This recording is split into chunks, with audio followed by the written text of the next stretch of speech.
알아두면 쓸모있는 뇌피셜 대잔치. 안녕하세요, 월가버즈입니다. 월가버즈 코너 속의 코너 이 쓸피셜 알아두면 쓸모있는 뇌피셜 대잔치. 오늘도 여러 가지 내용을 여러분들에게 준비했어요. 마찬가지로 몇 차례 얘기 드렸지만 주식 투자를 하거나 뭐 안 하거나 상관없이 세상을 바라보는 눈을 키우기 위한 여러 가지 내용들을 준비했으니까요. 오늘도 함께 이야기를 들어보시죠. 자, 룰은 똑같습니다. 어떠셨어요? 그 3분 룰? 힘들었어요. 제가 어제 경고를 먹었다고 하더라고요. 너무 오버돼서 시간이. 오늘은 좀 미션을 컴플릿할 수 있을 것 같아요. 네, 알겠습니다. 자, 오늘도 이야기를 쭉 진행을 해볼 텐데 빨리 한번 뭐 하고 싶은 얘기 있으세요? 빨리 그냥 진행하죠. 빨리 진행을 합시다. 진행하시죠. 네. 도끼 같았어요 지금. 도끼 너무 이렇게 좋아요. 누구부터 하실래요? 오늘은 저 먼저 할게요. 네. 정말요? 오, 좋습니다. 용감해. 네. 자, 리벤지. 이야기 한번 시작하시면 참. 제가 누를게요. 네, 알겠습니다. 오늘은 많은 논란을 일으켰던 존슨앤존슨 백신의 혈전 증상 그 사태에 대해서 제가 정리를 해드리려고 해요. 오. 일단은 이 혈전 증상이 어떻게 시작이 됐고 정확히 정황이 어떻게 됐는지 그래서 이제 백신 접종이 중단됐던 사태부터 이제 다시 재개가 된 것까지 좀 정리를 해드릴게요. 일단 그 백신 접종 J&J 백신 접종이 한 이틀 전부터 다시 재개가 됐다고 하더라고요. 미국 네. 안에서 이제 다시 그 접종을 하고 있는데 FDA에서는 지금 18세 이상의 사람에게는 여전히 잃는 것보다 득이 많다. 그러니까 실보다 득이 많다라고 말을 하고 있습니다. 그게 현재의 상황이고요. 일단 논란이 됐던 혈전 증상을 정리를 해드리자면은 초기에 총 6건의 혈전 증상이 보고가 됩니다. 근데 모두 여성이고요. 나이는 18세에서 48세까지 사이에 해당을 해요. 그런데 머지않아서 이 숫자가 15명으로 늘어나게 돼요. 여전히 모두 여성에 해당을 하고 그 이후에 그 가운데 3명의 여성이 사망을 하게 됩니다. 결국에는 그러면서 존슨앤존슨의 백신이 접종이 중단되는 사태가 발생을 하게 되고요. 어쨌든 이제 백신 접종이 다시 재개가 된 이상 우리가 감수해야 되는 위험이 뭔지 알고 맞아야 될 거 아니에요. 그렇기 때문에 이제 그 위험성에 대해서 기사에서 정리를 해주고 있는데 일단 전문가들의 공통된 의견은 보고된 혈전 사례가 워낙 지금 적기 때문에 위험성이 낮다라고 목소리를 높여서 말을 하고 있습니다. 아스트라제네카 백신의 경우에도 혈전 증상이 보고됐다는 점 알고 계시죠? 네네. 이 확률이 10만 분의 1의 확률이라고 합니다. 그러니까 서울에 있는 1000만 명이 모두 맞았을 때 그중에 100명은 혈전 증상이 나타날 수 있겠다 정도의 확률로 계산을 해볼 수가 있겠고요. 그런 한편 존슨앤존슨 백신의 경우에는 어찌됐든 전문가들의 입장은 드물게 발생하는 혈전 증상을 보다는 이 백신이 방지해주는 사망이나 입원 건수가 훨씬 더 높다라는 거에 포커스를 두고 있어요. CDC 관계자의 말에 따르면 45번, 45건의 혈전 증상이 발생될 때마다 1,400건의 사망을 방지해주고요. 그리고 3,500건의 중증 환자 발생을 막아줄 수 있대요. 그러니까 45명의 혈전 증상을 감수하고서라도 4,900명의 어떤 그 목숨을 위태롭게 할 수는 없다라는 거죠. 네. 무슨 말인지 아시겠죠? 네네네, 알고 있어요. 그래서 분명한 거는 어떤 윤리적인 문제가 여기에 개입이 되어 있는 것 같아요. 제가 그 마이클 샌들의 트롤리 딜레마라고 다들 아시죠? 그러니까 기차가 이쪽으로 가면 5명을 죽이고 네네. 이쪽으로 가면 그쵸. 한 명이 사망하는데 어느 길을 선택하느냐. 어떤 길을 선택해도 분명한 건 윤리적인 딜레마가 있을 수밖에 없습니다. 그런데 지금은 어쨌든 더 많은 사람들의 목숨을 목숨을 위태롭게 할 수 없기 때문에 이런 결정을 내린 것 같습니다. 뜻인가요? 네, 끝이에요. 기사 모든 내용을 커버했어요. 와, 아니 그리고 히스토리를 정리해 준 게 되게 좋았어요. 네. 히스토리 정리해 준 거 좋았고 진짜 그러네. 존슨앤존슨의 백신을 뭐 욕할 것도 아니고 그쵸. 그리고 혈전이 생긴 게 마음적으로 그러니까 그 심리적으로는 더 많은 사람들을 살리기 위해서라는 걸 이해를 하면서도 그렇죠. 정작 그 10만 분의 1? 네네. 그 10만 분의 아스트라제네카는 네. 10만 분의 1. 10만 분의 1의 확률에 내가 걸리면 어쩌지에 대한 불안감이 당연히 있을 수밖에 없는 그렇죠. 거고. 그렇죠. 네. 맞아요. 근데 이게 참 어려운 문제이긴 한데 결국에는 이렇게 하는 게 맞겠죠. 왜냐면은 너무나 많은 사람들의 목숨을 그 리스크를 둘 수는 없으니까 이렇게 결정하는 게 맞는 것 같습니다. 그래서 어쨌든 우리는 백신을 뭘 맞아야 될까요? 저는 너무나 우리는 선택권이 네. 없습니다. 아 그런가요? 네. 우리는 뭔가요? 아스트라제네카인가요? 아 그거는 이제 그쵸, 그 이제 네. 나중에 우리 차례가 오면 그게 정해지는 거죠. 그냥 주어지는 백신 아무거나 그쵸. 맞아야 돼요. 그게 그 장소 그러니까 백신을 접종하는 장소에 따라 달라질 수 있고요. 그 우리가 선택할 수는 없는 상태예요. 그리고 국가에서 아스트라제네카 백신을 몇 개를 들어오느냐, 그다음에 화이자 백신을 몇 개를 들어오느냐 거기에 따라서 달라지는 거기 때문에, 그러니까 수급 상황에 따라 달라지는 거지 우리가 선택할 수 있는 건 아니고, 대체로 만약에 이제 근데 이런 경향은 분명히 있어요. 만약에 대학병원에 가서 접종을 한다 그러면 화이자 걸 맞을 가능성은 높습니다. 그 이유는 이제 대학병원에는 화이자의 그 백신을 보관할 수 있는 그 극저온 냉동 시설 있잖아요. 그게 있는 곳에서는 그걸 맞을 수가 있는 거고, 네네. 대체로 아스트라제네카의 백신을 우리가 대부분 맞게 되는 이유는 뭐 일반 병원이나 개인 병원에서 만약에 맞는다거나 아니면 좀 2차 병원, 좀 중대형 병원에서 맞는다고 하더라도 그쪽에는 그 극저온 냉동 시설은 없어요. 그러니까 일반 냉동 시설은 있는데, 그래서 거기에서는 보관 자체가 불가능하기 때문에 아스트라제네카를 맞을 가능성이 높은 거죠. 알겠습니다. 네, 어쨌든 뭐 이런 위험성이 있다는 거는 알고 맞으면 될 것 같아요. 네. 알겠습니다. 자, 첫 번째 이야기 좋았어요. 두 번째 이야기도 한번 이제 들어볼까요? 누가 가나요? 제가 가시죠. 갈까요? 네. 네. 저는 조금 더 가벼운 이야기를 오늘 준비를 해봤습니다. 벌써 누르셨나요? 아, 잊지 않고 꼭 이거 되게. 챙기는 타입. 그럼 조금 인스타가 아주 시작하시면 깐깐해요. 네, 시작하시면 알겠습니다. 누를게요. 네. 네. 얼마 전에 이제 영화 미나리로 오스카에서 여우조연상을 윤여정 배우께서 수상을 하시면서 우리나라에서도 오스카에 대한 관심이 굉장히 뜨거웠잖아요. 근데 이번 오스카가 왜 이렇게 대면으로 진행을 하고 이전처럼 줌으로 진행을 안 했느냐에 대한 의문이 되게 많았대요. 그러니까요. 그래서 그거에 대한 이제 기사를 하나 알려드리려고 합니다. 이번에는 이제 로스앤젤레스의 유니언 스테이션이라고 하는 곳에서 역대 그 오스카가 다 열렸다고 하는데 네. 면대면으로 말씀드렸듯이 진행이 됐고요. 이게 이제 지난 3월부터 이 준비위원회가 고지한 사항이라고 합니다. 이제 노줌 법칙이라고 해서 줌으로는 참석이나 수상 소감을 말할 수가 없다. 이게 법칙이었고, 수상 후보들한테 이 LA로 직접 올 것을 좀 독려를 하면서 여러분뿐만 아니라 전 세계 영화 팬들에게 모두에게 안전하고 즐길 수 있는 저녁을 좀 마련하고자 한다. 근데 줌과 같은 형식을 사용하면은 그런 분위기라든지 뭐 그런 게 좀 와닿지 않기 때문에 직접 좀 왔으면 좋겠다라고 준비위원회에서 얘기를 했다는 거죠. 네. 네. 그래서 이번 결정이 통계적으로는 어느 정도 말이 되는 셈이다라고 기사에서는 얘기를 하고 있는데 2월에 제78회 골든글로브가 줌으로 진행이 됐었거든요. 네. 근데 그때 모였던 관객이 13년 내 최저치를 기록했다고 합니다. 그러니까 그만큼 좀 관심이 덜했다는 거죠.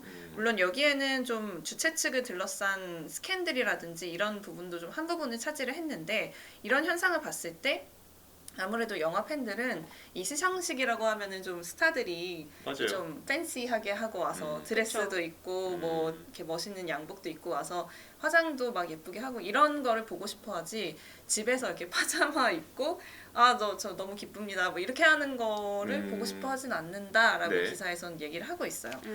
그래서 이 시청자들이 TV 앞에서 멀어지면서 이 시상식의 시청률도 하락세를 걷고 있는 상황이다라는 이야기가 나오고 있습니다.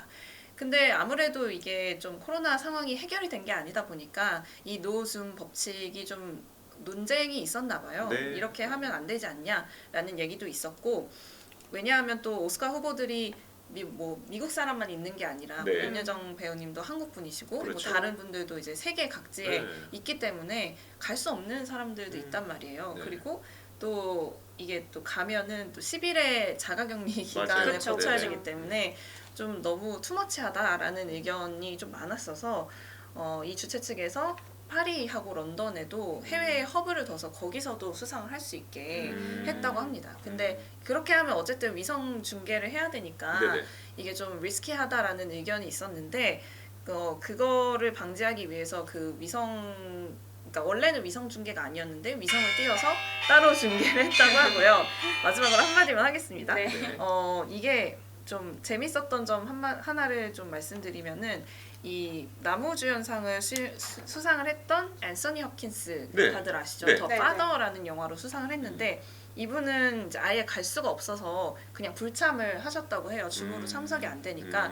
그래서 잠을 영국 분이신데 네. 웨일즈의 본인의 집에서 잠을 자다가 수상 소식을 새벽 4시에 네. 자고 있다가 수상하셨습니다. 이걸 들었다고 하는 와. 후일담도 있었다고 합니다. 네, 음. 그래서 경고가 떴네요. 이렇게 해서 마무리하도록 하겠습니다. 아 그러니까 진짜 아직은 딜레마네요. 그러니까 네. 사람들이 직접 참석하는 그런 시상식 자리를 원하면서도 보건상의 이유로 줌을 원하기도 그쵸, 하고 네. 그러니까 반반이네요. 사람들이 다 이런 것도 원하고 저런 것도 원하다 보니까 과연 오스카에서는 우리가 이걸 어떻게 충족시켜줄까 고민하다가 결국 선택한 거는 대면이었었는데 그렇죠. 대면을 하다 보니까 실제로 참석하시는 분들의 수가 적고 보시는 분들도 적고 네. 뭐 이런 좀 아이러니한 상황들이 계속 벌어졌다는 모두를 거죠. 만족시킬 수는 없는 것 같아요. 네. 지금 상황에서는. 근데 어쨌든 이렇게 이 기사 제목이 오스카조차도 줌에 이골이 나 있다. 뭐 이런 제목이었는데 그런 걸 보면은 정말 어제 제가 슬피셜에서도 말씀드렸지만 사람들이 줌으로 이제 모이는 거를 그쵸. 이제는 지겹다는 거죠. 정말 사람들이랑 이렇게 면대면으로 만나서 이렇게 티키타카도 하고 싶고 그쵸. 맞아요. 실제로 이제 2D가 아닌 3D로 사람을 만나고 싶고 그러니까. 그런 욕구들이 이제는 정말 좀 참을 수 없는 수준까지 올라온 게 아닌가 하는 생각이 들었습니다. 와 좋네요. 좋습니다. 혹시 더 하고 싶으신 말씀 있으세요? 저는 이번에 오스카 안 그래도 너무 재밌게 봤거든요. 네네. 그리고 또 제가 윤여정 배우님을 굉장히 좋아하는데 네. 와 진짜 제가 다 울컥하더라고요. 너무 멋있었어요. 진짜 멋있었고 너무 잘 지켜봤는데 이런 비하인드 스토리까지 알게 돼서 더 네. 좋습니다. 그만큼 정말 사람들의 우리가 영어식 표현으로 펜트업 디맨드라고 네, 하는 게 그렇죠. 정말 많이 눌려 있구나. 정말 억눌려 있는 펜트업 디맨드가 이렇게 많구나라는 걸 좀 알 수가 있는 것 같아요. 네. 심지어 줌으로 마지막에 하신 말씀 너무 공감이 가는 게 줌으로 이제 수업하는 거 처음엔 좋았거든요. 네. 대학교 다닐 때. 근데 처음엔 좋았는데 진짜 너무 답답하고 이제 심지어는 학교가 가고 싶더라고요. 네. 나중에 그런 느낌인 것 같아요. 그러니까요. 이런 심리들을 많은 사람들이 갖고 있기 때문에 우리가 세상은 지금 어느 방향으로 흘러가고 있는지를 좀 엿볼 수 있는 네. 그런 계획을 됐던 것 같아요. 네. 됐어요? 네, 이제 네, 이스타가 넘어가시면 준비한 됩니다. 기사도 확인해 볼까요? 자, 경고 안 뜨게 조심해 주세요. 네. 지금 경고 뜨길 바라시는 것 같아요. 어디 한번 봅시다. 저는 1분 안에 끝낼 겁니다. 자, 시작하겠습니다.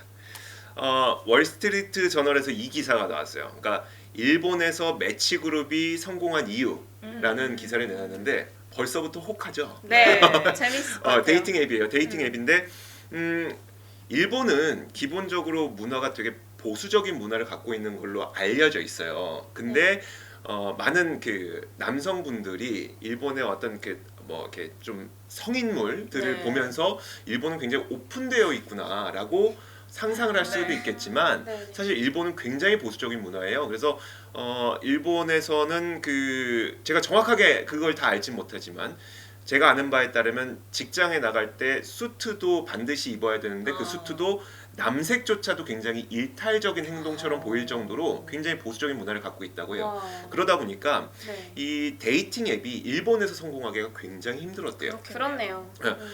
그래서 일본에서 만약에 데이팅 앱을 이용하는 사람이다라고 알려지게 되면 이 사람은 굉장히 치욕스러운 사람, 낙인이 찍히는 막 그런 사람처럼 인식이 된다는 거예요. 근데 그걸 넘어서서 정말 좀 문란한 사람, 혹은 여기 영어식 표현으로는 너티한 사람으로 인식이 되는 게 일본의 그렇게까지. 데이팅 앱이라고 네, 해요. 네. 근데 여기에서 매치 그룹이 성공을 했다고 합니다.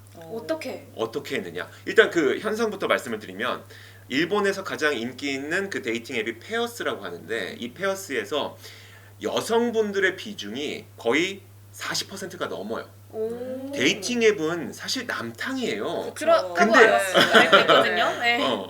뭐 다 알고 계시잖아요. 그렇다고 들었어요. 네. 그냥 네. 알고 있죠. 네네. 알고 있으니까. 네, 알고 네. 있는 근데 사실이죠. 네. 40%가 넘을 만큼 페어스에서는 여성분들의 비중이 굉장히 높은데 그걸 성공시켰던 이유가 바로 그 여성들에게 선택권을 주고 돈은 남성이 내게 하는 그렇게 된 거예요. 그렇다 보니까 어떤 변화가 생겼냐면 여성분들은 진짜 사랑과 결혼 상대자를 찾는단 말이에요. 네. 선택권을 여자에게 주니 이 데이팅 앱 자체가 결혼 상대자를 찾는 플랫폼으로 바뀐 거예요. 더럽지 않은 플랫폼이 됐고 그게 매치를 성공시켰다고 합니다. 와. 여기서 어떤 의미를 찾을 수가 있느냐? 사실 저는 범블이 최초에 상장을 했을 때 굉장히 좀 뛰어나 보였어요. 왜냐하면 여성에게 선택권을 주는 애플리케이션이었기 때문에. 네. 그런데 매치 그룹이 이걸 해내는 걸 보면서 아 이거는 범블만의 특장점이 아닐 수 있겠구나. 그렇다면 데이팅 앱에서 성공할 수 있는 방법은 사실 이 인수합병이거든요. 네. 그래갖고 우리나라의 그 데이팅 앱도 매치가 인수를 한 거잖아요. 그러면 이 두 가지를 놓고 봤을 때 사실 범블이 그럼 매치를 깨부수고 혁신성장 기업이 될 수 있겠느냐? 네. 아니면 매치가 범블이 할 수 있는 것도 할 수 있으니까 매치가 더 자신의 몸집을 키울 수 있겠느냐라고 따져봤을 때 저는 후자가 되지 않을까라는 네. 생각을 가지게 된 겁니다. 이런 뉴스를 통해서. 네, 그렇네요. 끝인가요? 네. 와, 딱 맞췄어 시간을. 와, 연습해 오셨잖아요. 저 지금 아, 대본도 준비 혼자 못했어요 지금. 연습해 오시는 것 같은데 맨날. 아니. 근데 굉장히 흥미롭네요. 이거, 그러니까 여자 회원을 확보하는 게 항상 그 데이팅 앱 관계자분들의 고민이라고 그쵸. 들었거든요. 맞아요. 네. 그러니까 우리나라에서도 그 이상하게 자꾸만 데이팅 앱 광고가 저한테 뜨거든요. 왜일까요? 진짜 모르겠어요. 네. 진짜 모르겠는데 자꾸만 그 광고가 떠요 하여간. 근데 저한테는 계속 그거 한 것들. 이제 어때요? 30대는 투자를 하셔야 돼요. 가정이 생기는 시기고 이거 광고 다 아시죠?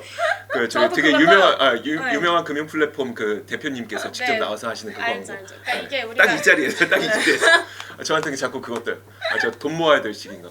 근데 데이트 해야 될 시기니까 그 광고가 뜨는 거예요. 그런가 봐요. 그러니까 제 네. 나이를 감안해서 뭐 그런 건지. 그렇죠. 어쨌든 네. 근데 이제 어떤 거기서 데이팅 앱 관계자분이 직접 출연을 하시는 거예요 광고에서. 그래서 항상 뭐 여성 회원을 확보하는 데 딜레마가 있었다 네네. 이런 얘기를 했던 그 기억이 있었고 그 데이팅 앱이 되게 좀 건전하게 잘 될 수가 있었던 그러니까, 이유가 네. 여성 회원과 남성 회원의 비율이 어쨌든 어느 정도 동등하게 확보가 되어 있다는 거죠. 네. 그걸로 마케팅을 하더라고요. 그러니까 사실 범블이 초기에 딱 상장을 했을 때 가장 그 눈에 띄었던 점이 두 가지가 있었는데 첫 번째가 그 CEO 범블의 CEO. 네네. 범블의 CEO가 이제 매치그룹에서 나온 분이에요. 그러니까 네네. 워낙 데이팅 산업을 잘 아시는 분이 네네. 만들었기 때문에 그게 좀 눈에 띄었었고 두 번째가 다른 그 데이팅 앱들은 대체로 이제 남자들에게 선택권을 그러니까 주는 건 아닌데 보통 여성분들은 이제 본인의 프로필을 올려놓고 기다리고 있는 반면에 남성들이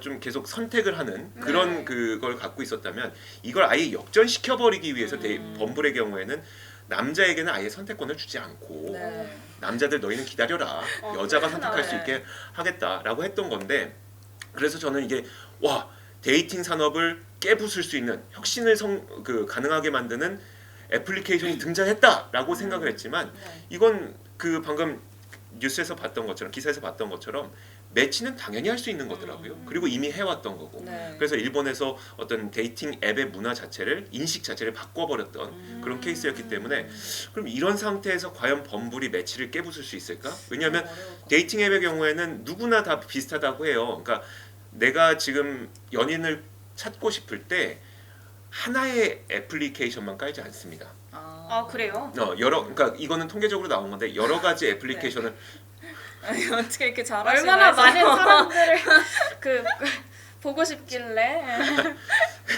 네. 이건 통계지. 네. 이건 통계지 경험이 아니에요. 오해하시면 안 되는데 알겠습니다. 여러 개의 데이팅 앱을 같이 사용을 해요. 그 말은 우리가 구글을 생각했을 때, 그러니까 유튜브를 생각했을 때, 그리고 혹은 페이스북을 생각했을 때 네트워크 효과를 기대하는 거잖아요. 네. 많은 사람들이 모이기 때문에 고객이 모이는 것이고 거기에 그 바이어와 셀러들이 같이 모이는 이 네. 네트워크 효과를 기대하지만 데이팅 산업에서는 그게 어렵다는 거예요. 애플리케이션이 다 제각각 자기들만의 고객을 갖고 있기 때문에 데이트 산업에서 크기 위해서는 많은 데이트 애플리케이션을 인수합병을 해야 되는 거예요. 그래서 매치가 우리나라의 그 데이트 앱을 2조 원이었었나요? 그 큰 돈을 주고 산 이유가 네. 그런 데 있는 거거든요. 그 이름 말해도 되나요? 지금 저 궁금해서. 네네. 아니 뭘 인수했어요? 우리나라의 데이팅 앱을 제가 이름이 기억이 안 나는데 아, 네, 그 아시는 분은 검색하시면 댓글로 바로 나와요. 알려주세요. 네네네. 네. 2개를 인수를 했거든요. 꽤 큰 금액을 주고. 네. 그러니까 이런 걸 봤을 때 사실 우리가 투자할 때 특히 요즘에 개인 투자자분들이 투자할 때 혁신 성장 기업들에 미쳐 있는 분들 굉장히 많거든요. 네. 그리고 이 혁신 성장을 할 것이냐 라는 걸 기대하고 투자하시는 분들 많고 그러면 이게 진짜 가능할 것인지 그 산업 구조가 어떻게 되는지 좀 알고 네. 이제 정말 가능한 구조인지를 봐야 될 것 같아서 네. 그렇네요. 그런 걸 맞아요. 공부해보는 차원에서 한번 이 기사를 준비를 해봤습니다. 말씀하신 것처럼 그 기업만이 할 수 있는 유니크한 부분이 있는지를 네네. 보는 것도 중요할 것 같아요. 그래서 오늘 이야기 3가지 한번 마무리를 지어봤어요. 다음 시간에 또 찾아올게요. 네. 고맙습니다. 고맙습니다. 감사합니다.